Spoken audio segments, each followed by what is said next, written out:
dans notre cœur. Et je le redis encore, imaginez-vous Dieu. Vous avez touché le cœur de Dieu par vos prières et votre fidélité dans cette semaine. Et Dieu a ressenti quelque chose. Et comme Dieu est touché dans son cœur, alors qu'est-ce qu'il fait? Il donne à ses enfants. Mais il faut toucher le cœur de Dieu aussi, pour que Dieu puisse déverser son amour. Et c'est ce qu'il a fait, il a déversé dans cette semaine tout ce qu'il fallait, tout ce qu'on a besoin dans notre âme pour marcher avec le Seigneur. Alors ça a commencé dimanche matin par le frère Bibop, porter du fruit.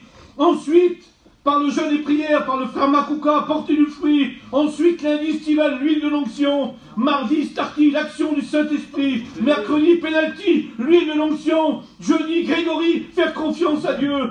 Vendredi, Starkey, que rien qui mette opposition à ta prière. Et samedi, champion sur l'onction. Je pense qu'avec tout ça, je pense que Dieu a déversé dans nos cœurs tout ce qu'on avait besoin. Et que Dieu soit béni.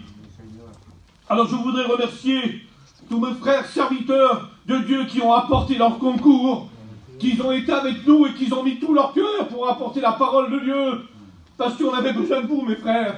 Oh, c'est vrai, comme il a dit Cinto, on n'a pas été prendre, mais puis je ne suis pas contre les grands messagers, puis merci Seigneur, que Dieu les bénisse. Mais on a préféré choisir des serviteurs de l'Église. Oui, des candidats, je ne sais pas, mais des jeunes serviteurs de Dieu.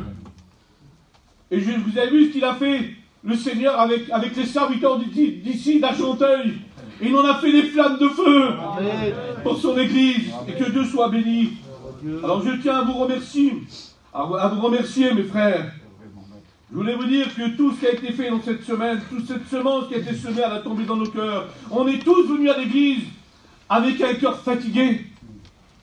On est tous venus à l'église avec un cœur fatigué, un cœur découragé, un cœur attristé. On est peut-être venus avec des larmes dans notre cœur.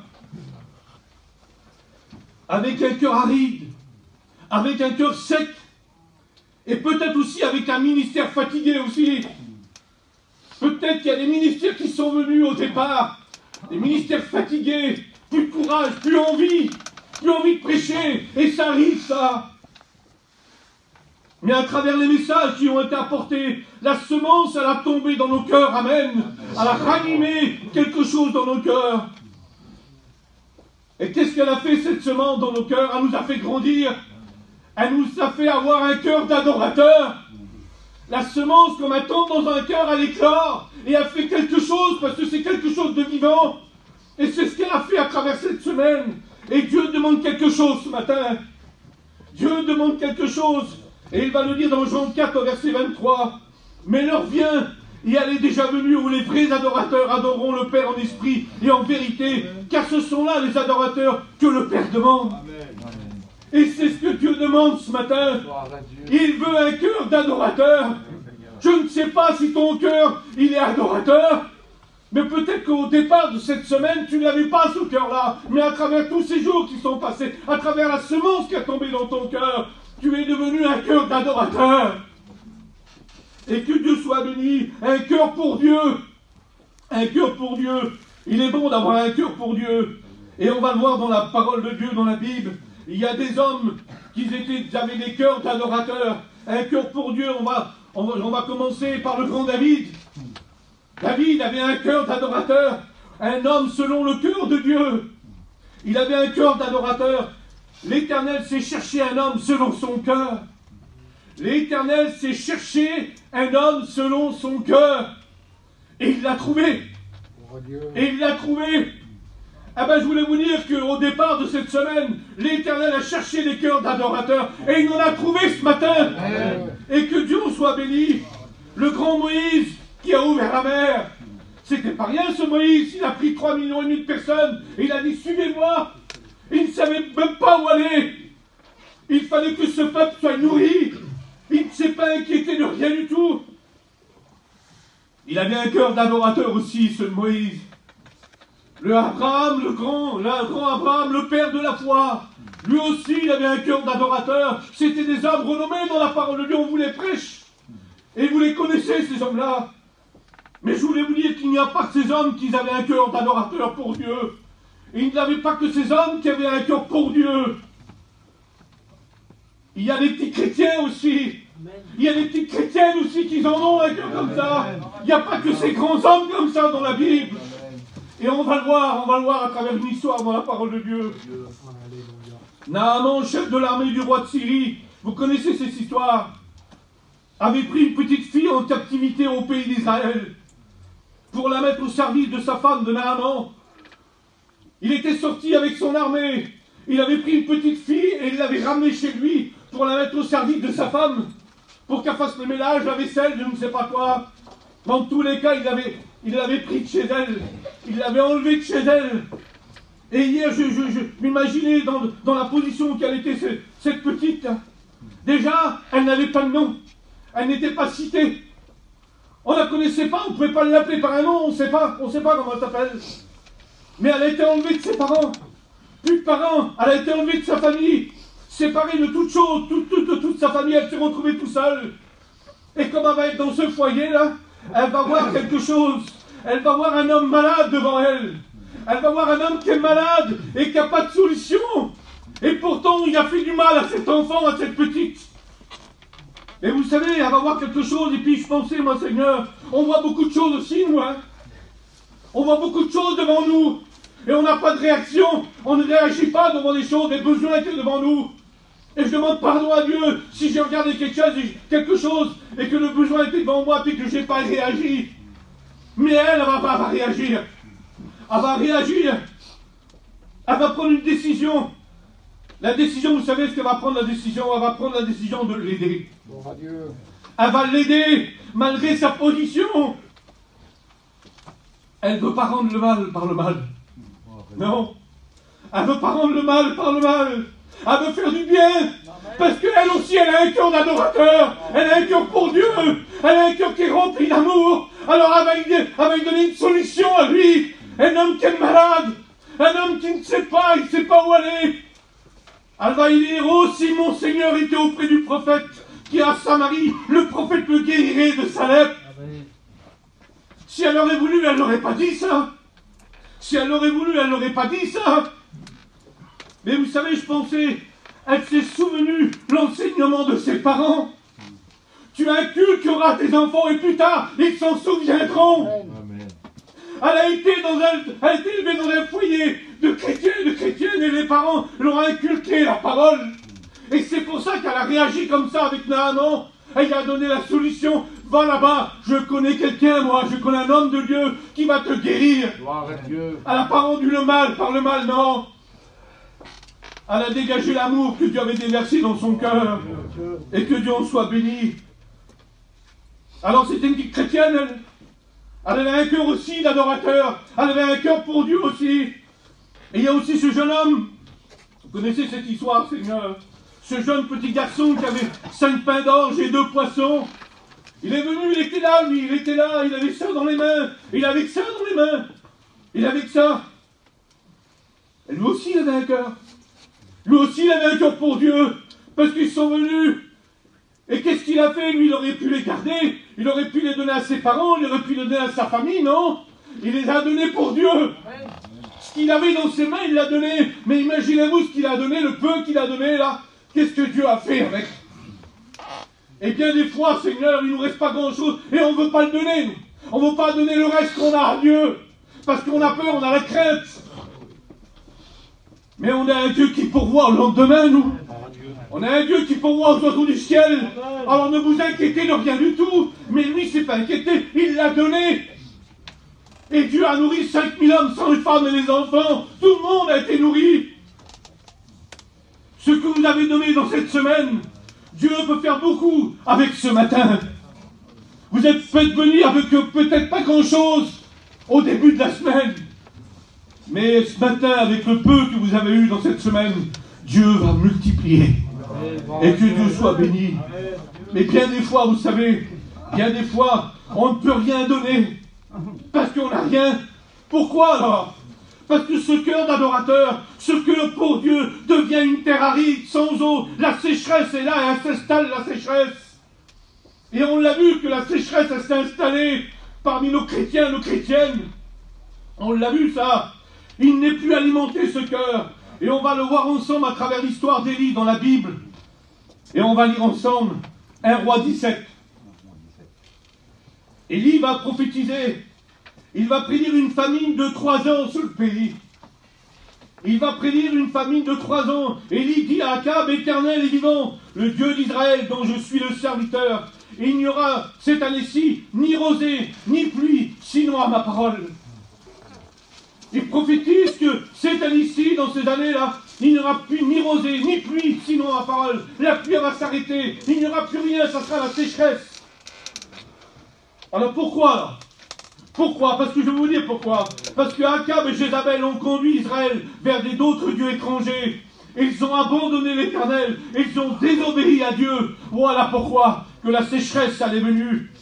Alors l'Éternel a fermé les écluses des cieux. Pendant 3 ans, le pays était dans la sécheresse et la famine. Il n'y avait plus rien du tout. Ils étaient malheureux, ils étaient là, mais ils étaient malheureux parce qu'il n'y avait plus rien du tout. Leur cœur était sec, aride, plus rien du tout. La désobéissance nous emmène à la sécheresse, je voulais vous dire. Dès qu'on désobéit à Dieu, notre cœur, il devient sec. Il y a des nuages qui sont venus sur nous. Il y a 2 ans et demi, des nuages qu'on ne connaissait pas, qu'on n'a jamais vus, que le diable a formé lui-même. Des nuages qui sont venus nous atteindre. Le nuage de la séparation. Et on l'a vu, Seigneur, le nuage de la peur qui était en haut de notre tête, là. Le nuage de l'angoisse, parce qu'il y en a qui en ont fait de l'angoisse à travers tout ces 2 ans et demi là qu'on est en train de vivre, là. Ce moment difficile qu'on a vécu. Il y en a qui sont tombés dans l'angoisse et c'est une vérité. Le nuage des mauvaises nouvelles. On n'a entendu que des mauvaises nouvelles. Des familles ont pleuré. Et combien de familles qui ont pleuré? Le nuage du doute. Le doute est rentré dans nos cœurs. Alors c'est vrai qu'il est vivant. Ben, je voulais vous dire ce matin qu'il est vivant, notre Dieu. Il est vivant, non seulement il est vivant, il est ressuscité. Alors tous ces nuages qui sont venus en haut, là, qui sont installés et qui ne voulaient plus partir, comment faire pour les faire partir, ces nuages qui sont venus et qui sont restés là, qui nous ont attristés, qui nous ont empêchés de venir à l'église, qui nous ont peut-être empêchés de prier chez nous, qui nous ont empêchés de rentrer dans notre chambre et prier notre Dieu et se mettre à genoux. Mais voilà, il nous reste la prière. Amen. Amen. Il nous reste la prière. Et la prière, vous savez ce qu'a fait la prière? Elle fait venir le vent de l'esprit. Et le vent de l'esprit chasse tous ces nuages. Amen. Et c'est ce qu'il a fait au départ de cette semaine. Le vent de l'esprit est venu chasser tous ces nuages. Ah, quelle bonté, Seigneur. Amen. Et la parole de Dieu a pris toute la place. Amen. Et que Dieu soit béni. Alors c'est vrai que le Dieu a fermé les écluses des cieux. La sécheresse était là. Mais une prière va tout changer. Une prière va tout changer.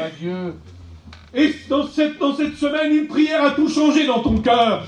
Une prière a tout changé. Et je sais qu'une prière va tout changer. Parce que tu es venu, peut-être, ton cœur n'était pas là pour adorer le Seigneur. Ton cœur était simplement une prière.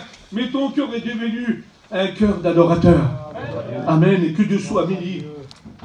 Une prière va tout changer. Dieu va se servir d'Élie à travers de sa prière pour faire tomber la pluie. La sécheresse était là. La prière, ça marche. Et on le dit souvent, la prière, ça marche. Et on le voit. Et moi, je le vois de mes yeux devant ce matin, là, que la prière a marché dans cette semaine.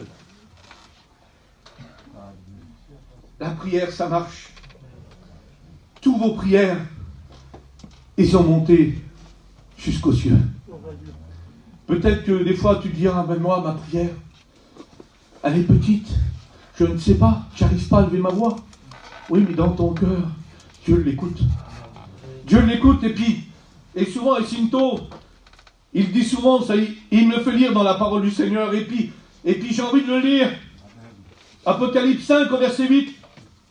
La Bible, elle dit comme ça, quand il le prit, le livre des 4 êtres vivants et les 24 vieillards se prosternèrent devant l'agneau, tenant chacun une harpe et des coupes d'or remplies de parfums, qui sont les prières des saints. C'est vos prières à vous, ça. Vos prières ont monté comme un parfum de bonne odeur. Et vous savez ce qu'il a fait, Dieu? Il les a mis dans une coupe d'or. tellement qu'ils sont précieuses, tellement qu'ils sont précieuses. Et je voulais vous dire que tout ça, il s'en est rappelé. Il s'en est rappelé toute la semaine, ils sont montés vos prières. Ta prière peut être fatiguée, chargée, elle est montée quand même doucement, mais elle est montée. Et Dieu l'a accueillie dans ses mains. Et qu'est-ce qu'il a fait? Il les a mis dans une coupe d'or. Imagine-toi la prière, ta prière, comment elle est précieuse. Et il y en a qui ne veulent pas prier. Il y en a qui ne veulent pas aimer leur voix. Il y en a qui sont timides. Mais chassez la timidité ce matin. Amen. Dieu veut des adorateurs qui élèvent sa voix. C'est ce que Dieu demande. Et Dieu veut, il veut ça, il veut. Et il l'obtient, Dieu, comme il dit quelque chose. Que son nom soit béni. Alors à travers cette semaine de prière, toutes vos prières sont montées jusqu'à Dieu. Et je voulais vous dire que c'est grâce à vos prières que vous avez attiré la pluie. C'est grâce à vos prières que vous avez attiré ce nuage. Quelle beauté, Seigneur. Vous avez persévéré dans la prière. Vous avez fait venir ce nuage sur Argenteuil par votre persévérance et avec votre cœur d'adorateur. Vous l'avez fait venir. Oui, et puis il est là ce matin. Il est là ce matin. Et la Bible, elle dit ça. Ecclésiaste 11, au verset 3. Quand les nuages sont pleins de pluie, il la répand sur la terre. Amen. Beauté, Seigneur. Alléluia.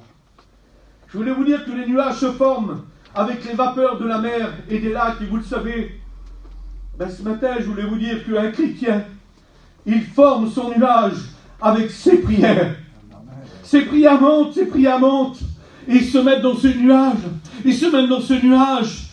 Et tellement que le chrétien, la chrétienne, elle persévère dans la prière, ce nuage se remplit, et à un bon moment que le nuage il est rempli, alors là il y a un coup de tonnerre. Mais il faut qu'il soit rempli, pour qu'il y ait l'orage, pour qu'il y ait le coup de tonnerre. Tant qu'il n'est pas rempli, la pluie elle ne tombe pas. Et c'est ce que vous avez fait toute cette semaine. Vous avez rempli votre nuage, et on l'a vu. Et ce matin, c'est la pluie de la bénédiction qui va tomber. Amen. Oui. Dieu va dire à Job, la pluie a-t-elle un père? J'ai lu ça, je dis Seigneur, pas petit. La pluie a-t-elle un père qui fait naître les gouttes de la rosée?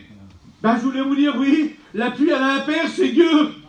Parce que Dieu commande le temps, il commande tout, il nous commande à nous aussi. La pluie lui obéit.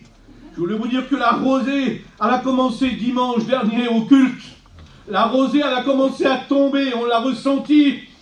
Comme Bibop, il a commencé à porter la parole de Dieu, porter du fruit. La rosée, elle s'est répandue déjà. C'était un début, ça.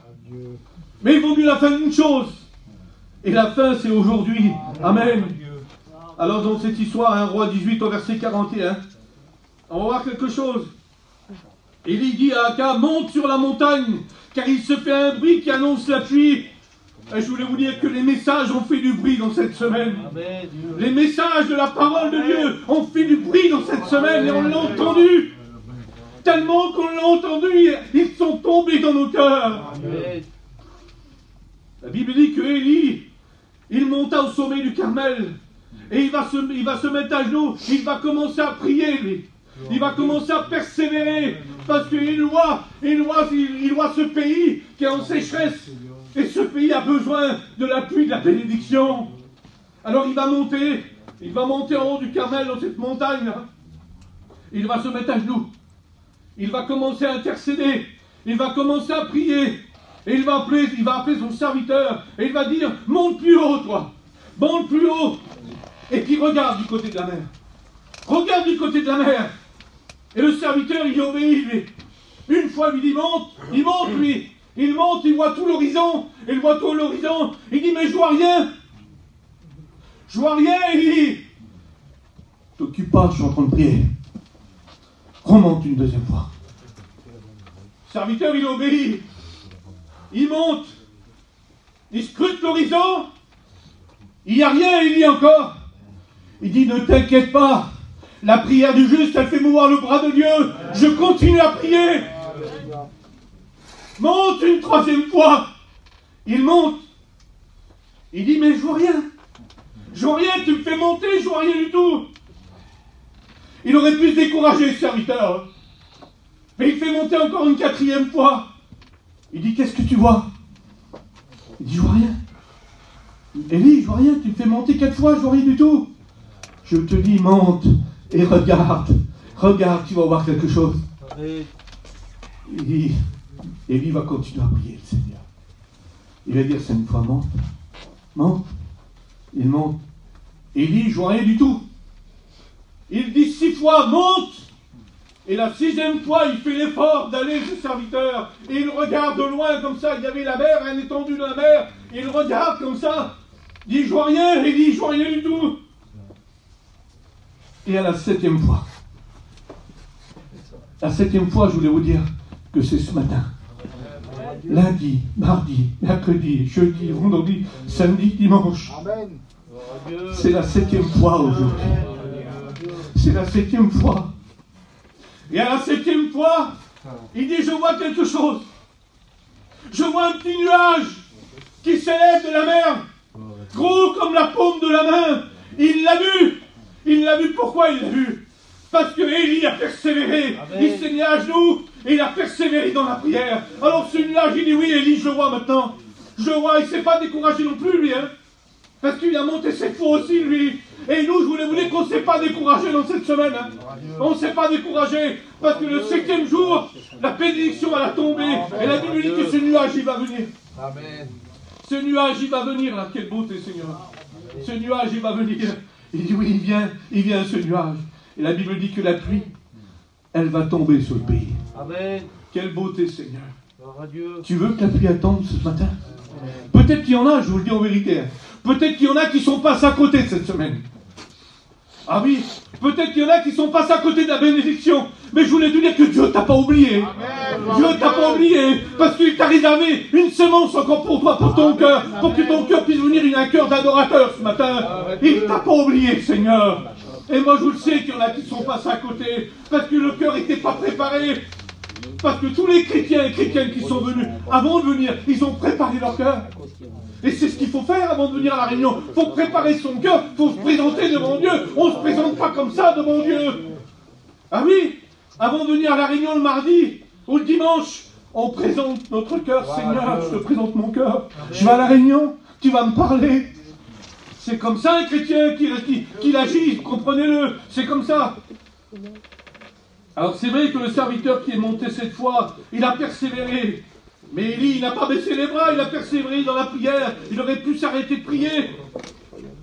Eh oui, quelle beauté, Seigneur. Le serviteur lui dit, oui, je le vois, ce nuage. Eh bien, je voulais vous dire ce matin, le nuage de ta joie est revenu. Le nuage de ta joie, parce qu'il y en a qui ont perdu cette joie. Ils n'avaient plus cette joie de servir le Seigneur, de marcher avec Dieu. Mais le nuage de ta joie à toi, il est revenu ce matin, amen, et que Dieu soit béni. Le nuage de ta bénédiction, il est là. Le nuage s'est arrêté sur ta maison. À l'intérieur, pourquoi? Il y a des besoins. Le nuage ce matin, il s'est arrêté sur ta maison à toi. Parce qu'à l'intérieur de ta maison, il y a des besoins. Il y a tes enfants, il y a ta famille. Et je voulais te dire qu'à travers cette semaine, tu as prié. Mais à travers ta prière, tu as fait venir ce nuage de bénédiction sur ta maison. Et ce matin, ce nuage, il est prêt à pleuvoir sur ta maison. Gloire à Dieu, que son nom soit béni. Merci à Dieu pour la pluie qui nous a envoyé cette semaine dans nos cœurs. Merci à Dieu. Et je pense que ce matin, on doit le remercier. Amen. Mais je voulais vous dire quelque chose. Mais ce ne s'arrête pas là. Ça ne s'arrête pas là. Il va falloir l'emmener avec vous, chez vous, votre cœur d'adorateur. Ça ne s'arrête pas là, ça ne va pas s'arrêter dimanche, non. Il faut aller plus loin avec le Seigneur. La bénédiction, elle n'est pas pour une semaine, mes frères et sœurs. La bénédiction, c'est pas pour une semaine. On ne va pas reprendre notre routine à partir de demain, non. On ne peut pas la reprendre, notre routine. Dieu a déversé sa semence dans nos cœurs. Elle a éclore cette semence, alors on ne peut pas rester comme ça insensible. Il y a nos efforts à nous. La bénédiction n'est pas pour une semaine. Ce nuage, il va falloir qu'il soit alimenté par votre prière chez vous et dans l'église. Et pour cela, il va falloir persévérer. Amen. Parce que ce cœur d'adorateur, il faut le garder plein. Amen. Ce cœur d'adorateur, il faut le garder plein. Et Hébreux 10, au verset 36, il nous dit, car vous avez besoin de persévérance, afin qu'après avoir accompli la volonté de Dieu, vous obteniez ce qui vous est promis. Amen. Amen. Qui veut prendre la décision ce matin de persévérer? Parce qu'on ne peut pas partir de l'église comme ça, non? Je remercie Dieu de tout mon cœur pour ce qu'il a fait dans cette semaine, parce que c'est Dieu qui l'a fait. C'est pas nous, Dieu s'est servi de nous, mais Dieu, il a tout fait dans cette semaine. Il a réparé des cœurs, il a tout fait, des cœurs en miettes, des cœurs qui n'avaient plus rien. Dieu a choisi des serviteurs de Dieu pour que cette semence soit semée dans les cœurs, dans mon cœur à moi, parce que j'en avais besoin. Si vous sauriez cette semaine ce qu'elle a fait dans mon cœur, pour mon ministère, pour ma vie chez moi et dans l'église, elle m'a fait du bien. Elle m'a fait du bien parce que j'en avais besoin, mes frères. On en a besoin, mes frères, serviteurs de Dieu. Quelle beauté, Seigneur. Alors, qui veut prendre la décision de persévérer? Vous savez, dans la parole de Dieu, Néhémie a encouragé le peuple. Et il a dit, levons-nous. Et ils se fortifièrent dans cette bonne résolution. Le Dieu des cieux nous donnera le succès. Amen. Vous voulez avoir le succès? La persévérance, j'ai marqué moi, la persévérance nous emmène au succès. Avec quoi? Avec un cœur d'adorateur. On ne peut pas avoir de succès. Vous en voulez du succès? Moi j'en veux du succès. Je veux voir le bras de Dieu agir, j'en veux. Mais je veux avoir un cœur d'adorateur. Je veux adorer Dieu. Alors si vous voulez du succès, si vous voulez prendre des bonnes résolutions et des décisions ce matin, ils se sont levés eux. Ils se sont levés, levons-nous, et ils se fortifièrent dans cette bonne résolution. Vous voulez prendre des résolutions ce matin, et je ferme la parole de Dieu. Vous voulez prendre des résolutions ce matin, de persévérer. Et je vous dis, ça ne va pas s'arrêter là. Parce que si ça s'arrête là, toutes tes prières que tu as fait cette semaine, Dieu, il les laissera comme ça. Mais si tu persévères, si tu continues ta route dans la persévérance, dans l'adoration, ça va te coûter, c'est sûr. Mais tu en auras du succès. Tu en auras du succès. Tu verras la main de Dieu agir chez toi, dans ton cœur déjà, mais dans ta maison. Et que Dieu soit béni. Je voudrais qu'on ferme les yeux là.